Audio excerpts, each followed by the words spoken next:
आकडे ऐका भावांनो, बेहोश पडसाल बेहोश. पेन्सिल खोडरबर साठी 5 लाख रुपये. काय फरारीचं शोरूम टाकता की काय? नाही, पंक्चर काढायचे, हवा भरायचे, टोल नाक्याचे, पाणी बॉटल, खर्रा पुड्या, रातच्याला एखादी काटर सरकार हे पण काढायचं नाही. दाना ना बायकोचं नाव साजना, कायद्याच्या तोंडावर थुकणारा हा घृणास्पद गुन्हा आहे. आणि मराठ्यांनो, आता पाण्यात पडलोच ना तर एकतर बुडायचं नाहीतर पोहायचं.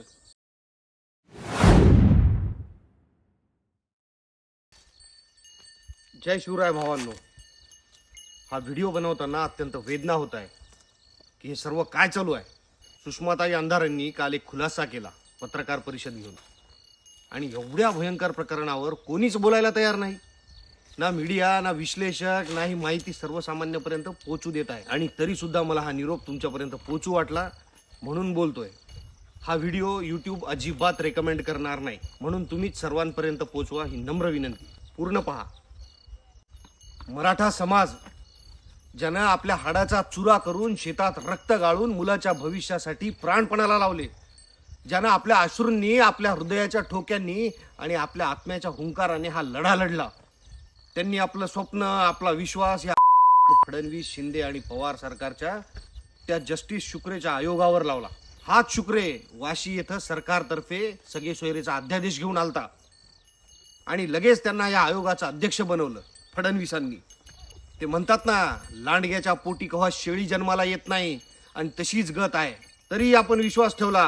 पण मराठ्यांनो, तुम्ही या विषारी सापाला दूध पाजलं आणि तो सरप आता आपल्यालाच डसला. 367 करोड रुपयांची लूट.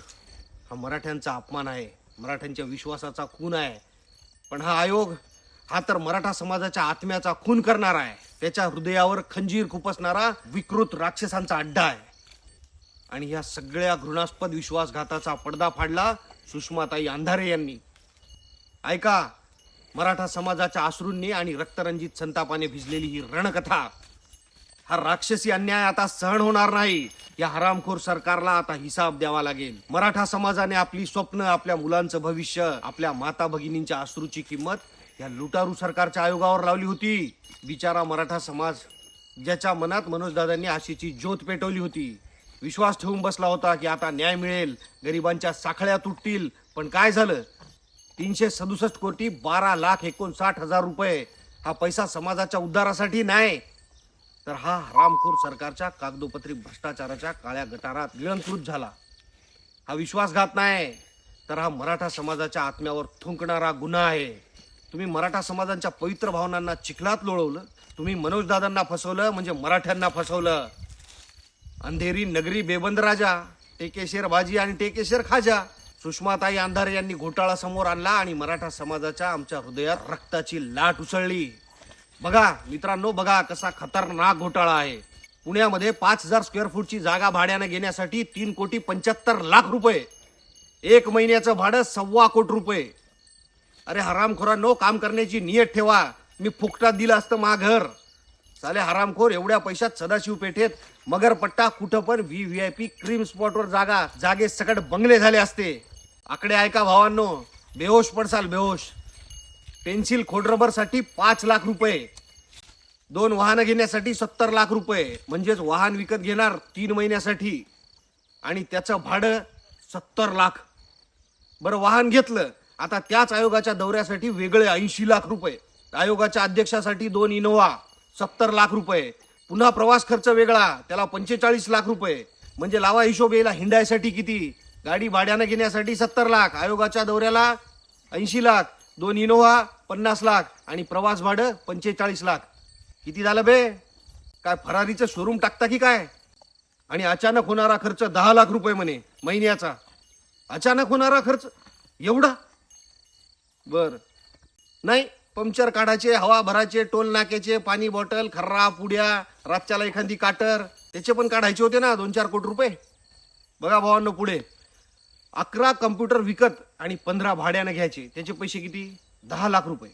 त्याच कम्प्युटरला ही माहिती भरायसाठी एक सॉफ्टवेअर लागते आणि ते सॉफ्टवेअर शिकवा लागेल म्हणून किती? 12 कोटी रुपये. बघा, अबे आपल्या राज्यात गोट्याखाली तरुण सॉफ्टवेअर इंजिनियर पडून आहेत. वडापाव विकायले तर 5-10 हजार रुपयात जसं पाहिजे तसं सॉफ्टवेअर बनवून दिलं असतं, आणि त्याला 12 कोटी रुपये. अजबच आहे. इतकंच नाही तर त्या कम्प्युटरला सर्व्हर लागते, इंटरनेट सर्व्हर. त्याला 50 लाख रुपये महिन्याला. भाऊ 2,000 रुपयात वर्षभर मिळते रे क्लाउड सर्व्हर. जरा लाजा ठेवा बोकडांनो. अँटीव्हायरस, अरे त्या कम्प्युटरला अँटीव्हायरस पण लागते. अरे अँटीव्हायरस कोणतं बी घ्या, बीट फेंडर घ्या, नॉर्टन घ्या, टोटल अँटीव्हायरस घ्या, क्विकेल घ्या, कोणतं बी घ्या, 1,000 रुपयात वर्षभर. 15 कम्प्युटरला 15,000 रुपये होते. यांनी किती घेतले? 5 लाख रुपये.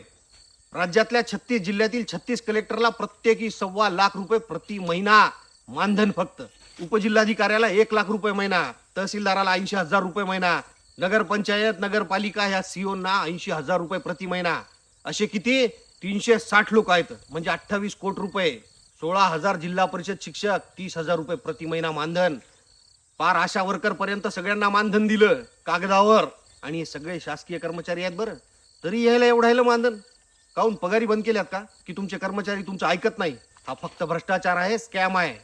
आणि एक राहिलं बघा, 1,43,000 प्रगणक.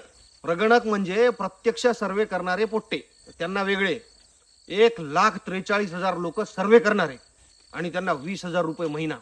त्या एकट्या अहमदनगर जिल्ह्यासाठी 10,000 प्रगणक नेमले. म्हणजे सर्वे तिकडे बंगालमध्ये चालू आहे का?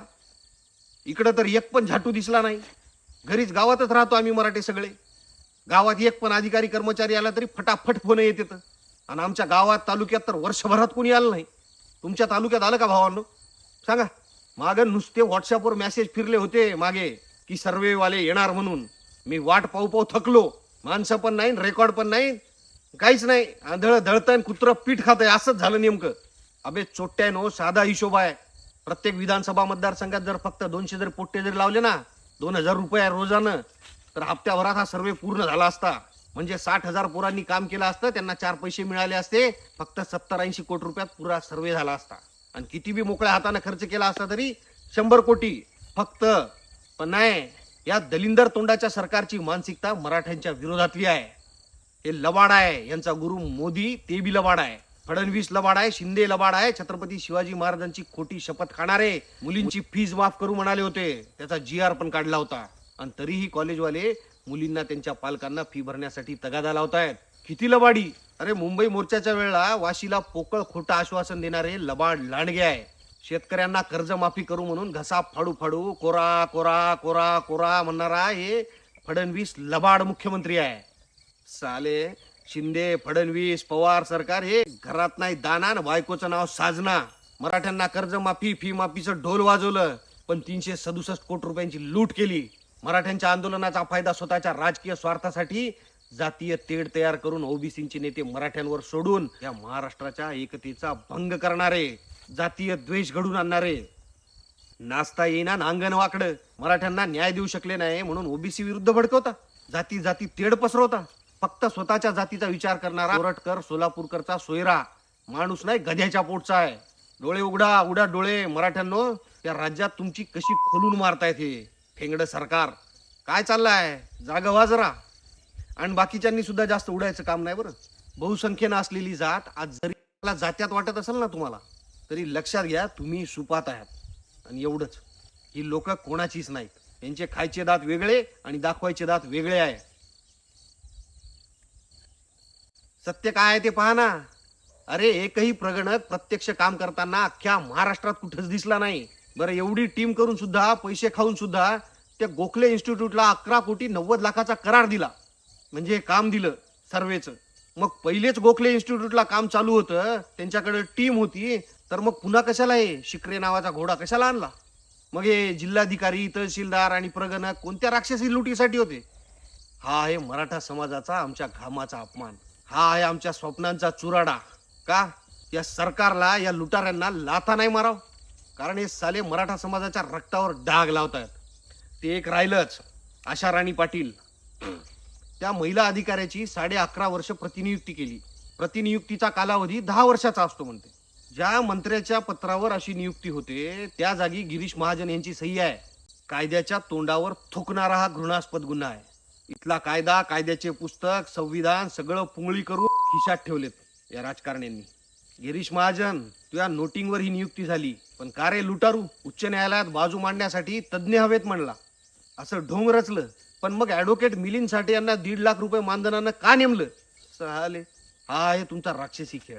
मराठा समाजाच्या पवित्र अश्रूंना चिखलात लोळवलं गेलं. सुषमा अंधारे यांनी ही क्रूर बाजू उघड केली म्हणून आमच्या हृदयात प्रश्न उमटला. आम्ही विश्वास ठेवला होता रे तुमच्यावर छाट्यांनो, आणि हे राक्षस आमच्या स्वप्नाचा गळा घोटत होते. साले मराठा समाजाच्या आत्म्यावर नाचत आहेत. मराठा समाजानं रस्त्यावर उतरून आपल्या मुलांचं भविष्य मागितलं, पण काय मिळालं? लाठ्या, छर्रे, गोळ्या आणि खोटे गुन्हे. मनोज दादा जरांगे पाटील यांनी प्राणपणाला लावला रे या मागणीसाठी, पण या राक्षसी सरकारने त्यांना गालबोट लावलं, षडयंत्र रचलं. माता भगिनींचे अश्रू, शेतकऱ्यांचा घाम, मुलाचं भविष्य या सगळ्याची क्रूर थट्टा केली गेली. आणि आता हा वरून आयोगाचा भ्रष्टाचार. मराठा समाज बिचारा आपल्या अश्रूंनी आणि पवित्र विश्वासानं बसला होता, पण या हरामखोर सरकारनं त्यांच्या स्वप्नाचा खून केला. तुम्ही मराठा समाजाच्या हृदयाचा चुराडा केला. हा विश्वासघात आता सहन होणार नाही. तुम्हीच सांगा की असं केल्यामुळं तुमच्यासारख्या राक्षसांना रस्त्यावर का खेचू नये? मराठा समाजाच्या टाळूवरचं लोणी खाणाऱ्या या राक्षसांना कधीच सुट्टी नाही, माझ्याकडून तर नाही. मराठा समाज हार मानणार नाही हो, अजिबात नाही. त्यांच्या गरिबीच्या रक्त्यानं, त्यांच्या अश्रूच्या जखमांनी आणि त्यांच्या एकजुटीच्या ताकदीने हा लढा जिंकला जाईल. हे दरोडेखोर, हे भ्रष्टाचारी आणि हे साले लुटेरे सरकार आता मराठा समाजाच्या संतापाला सामोरे जाईल. मला खात्री आहे मराठा समाजाचा संताप आता रणभूमी बनेल. अशा घटनेने मराठा समाजाच्या अश्रूंना तलवारीची धार येईल. त्या जस्टिस शुक्रेच्या आयोगाने आणि या हरामखोर सरकारने केलेली ही क्रूर लूट आहे. भावांनो, तुम्ही या रणधुमाळीचा हिस्सा आहात का? कमेंट्स मध्ये तुमचे अश्रू, तुमचा संताप आणि या हरामखोरांना शिव्या घाला. हा व्हिडिओ प्रत्येक मराठ्यांपर्यंत शेअर करा आणि सरकारला जाब विचारा. भावांनो, चळवळीतून सुरू झालेला हा त्रिशूलचा आवाज आणि हे चॅनल मराठा आरक्षणासाठी आजन्म समर्पित आहे. त्यामुळं पहिलं सबस्क्राईब करा, बेल बटन सुद्धा दाबा. आणि मराठ्यांनो, आता पाण्यात पडलोच ना तर एकतर बुडायचं नाहीतर पोहायचं. या हरामखोर सरकारनं आपल्याला घुलवलं, पण मनोज दादांसोबत खंबीर राहू आणि हा लढा जिंकू. बघू या प्रकरणात अजून काय काय पुढे येते ते, आणि भेटू लवकरच. जय शिवराय.